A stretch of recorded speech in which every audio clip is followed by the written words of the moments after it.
takes this iron that's otherwise not usable to the microorganisms in the Gulf of Mexico and converts it into a form that is usable, very usable.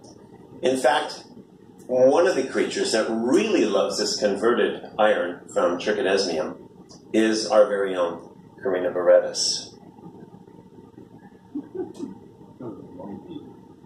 Now, it's really hard to understand the role of something that happens out in the middle of our seas. But I think it's a pretty safe assumption that if it's been happening for a couple million years, hundreds of years and thousands of years, it's probably pretty important. So with the right combination of wind and currents and tide, this enriched Carina brevis bloom now moves ashore. And it's when it moves ashore is the first time that it really encounters an environment that has significantly been altered by human beings. And that alteration is in the form of nutrient-rich water. And I'm going to focus on the nutrient nitrogen because it is the one that is the most important to the Carina brevis organism. A little bit of history with our science, a little history lesson here with our science. 1915, the Allied forces have managed to block off all forms of sodium nitrate from Chile that was being sent to Germany. You have to have this sodium nitrate in order to make ammonium for munitions and explosives, and you have to have it to have nitrate in order to make fertilizer, to make food for the troops. But Allies were able to block it off, but these two scientists, Fritz Haber and Karl Bosch, they developed this artificial nitrogen fixation process. And this is critical. The most abundant element in our atmosphere is nitrogen, 78% of it. But the nitrogen, which is denitrate, in our atmosphere is inaccessible to plants and algae unless it's converted somehow to nitrate. That conversion typically happens in the seas and on land by bacteria and other microorganisms. It's a very limited, it's a very governed process, and it's been happening over this planet for the millennium.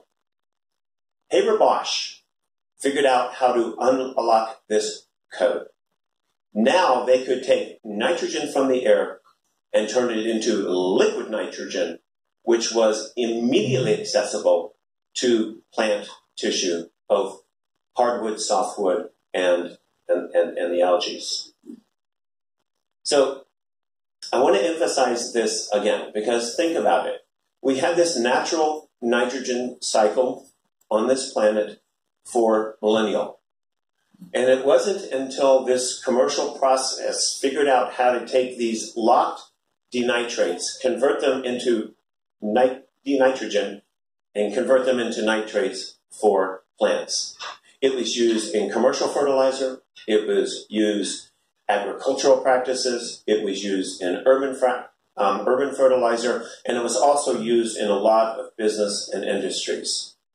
To add insult to industry, from that time of the 1920s until the year 2000, we also were converting the landscapes that conditioned the nitrogen cycle, and we were producing copious amounts of wastewater and polluted stormwater runoff that was running into our bays. So the first time in the history of the planet, this natural nitrogen cycle had been disrupted. Now we have nitrogen within the soil and within the seas that cannot be adequately processed. We call this leftover nitrogen legacy nitrogen. We also know that is these very forms of nitrate nitrogen that Carina brevis loves. It causes them to grow exponentially. And as we know, when this this little bug, this dinoflagellate, this Carenia brevis, multiplies and then dies off, it produces a toxin known as brevotoxin. When that brevotoxin gets into mammals, finfish, shellfish, it disrupts neurological function, and they die. It gets into human, and it is so severe now with humans, we have a term for the illness, and it is called brevotoxicosis.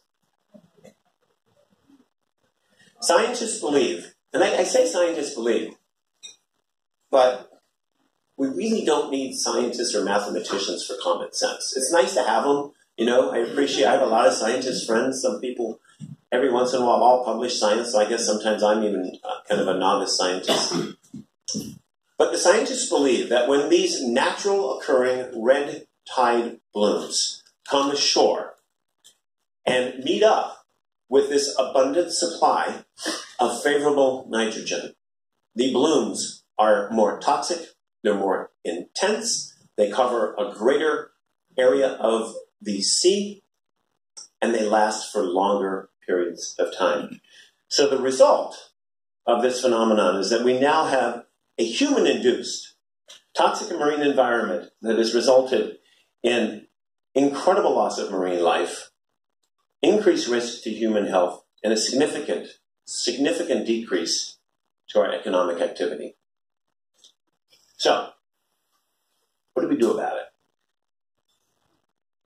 First thing, one ground rule I like to establish anytime I'm dealing with nature and the environment is that natural processes are not designed for human comfort. So don't think of human comfort as some sort of a measurement of a successful natural process, because oftentimes it's not only not comfortable, it's very discomforting. So an example I would like to give, I've spent a lot of time writing management plans for the hinterlands, for pinelands, and for scrublands and things like that. And so fire ecology to me is very important. And when we first populated this state, we thought fire was bad. And so we suppressed fire.